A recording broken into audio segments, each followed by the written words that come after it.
Ramai di media sosial sorotan terhadap konferensi pers kasus kriminal yang dilakukan seorang siswa yang membakar sekolahnya sendiri.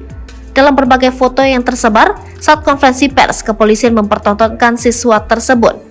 Bahkan ketika konferensi pers berlangsung, siswa itu didampingi seorang anggota polisi yang menggunakan senjata laras panjang. Anggota polisi yang menggunakan senjata laras panjang itu langsung menyita perhatian. Apalagi dibandingkan netizen dengan beberapa kasus lain di mana pelaku merupakan anak di bawah umur. Sosok siswa pembakar sekolah di Jawa Tengah itu berinisial R. R merasa sakit hati karena sering menerima bullying atau perundungan dari teman-temannya sehingga nekat membakar sekolahnya.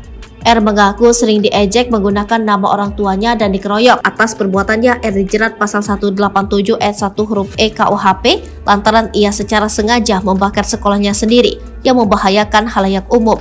R terancam hukuman 6 tahun penjara atau setengah dari hukuman maksimal terkait pembakaran yang melibatkan orang dewasa.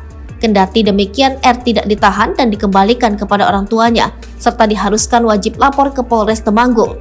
Kini, akhirnya, yang viral justru berbagai foto dan momen konferensi pers di mana siswa pembakar sekolah yang masih di bawah umur itu didampingi saat acara. Nasib anggota Polri yang membawa senjata laras panjang itu juga akhirnya diperiksa. Inspektur Pengawasan Umum Polri Komjen Pol Ahmad Doviri diminta turun tangan terhadap langkah anak buahnya yang menggunakan senjata laras panjang saat konferensi pers siswa SMP berinisial R membakar sekolahnya sendiri di Temanggung, Jawa Tengah. Hal itu disampaikan pemerhati anak sekaligus ex-komisioner Komisi Perlindungan Anak Indonesia 2017-2022 Retno Listiarti merespons tindakan polisi terhadap R.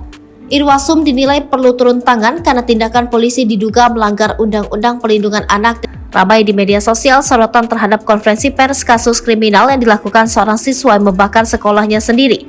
Dalam berbagai foto yang tersebar, saat konferensi pers, kepolisian mempertontonkan siswa tersebut. Bahkan ketika konferensi pers berlangsung, siswa itu didampingi seorang anggota polisi yang menggunakan senjata laras panjang.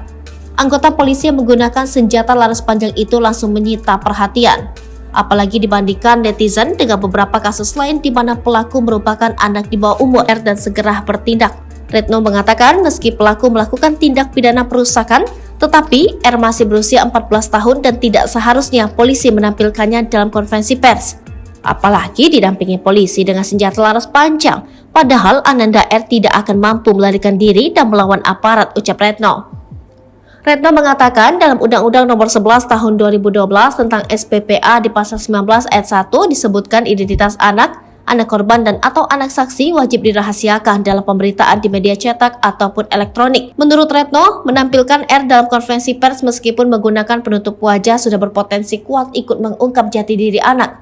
Padahal kata Retno, sanksi pelanggaran menampilkan identitas anak di bawah umur jelas yaitu pidana penjara 5 tahun dan denda paling banyak 500 juta rupiah.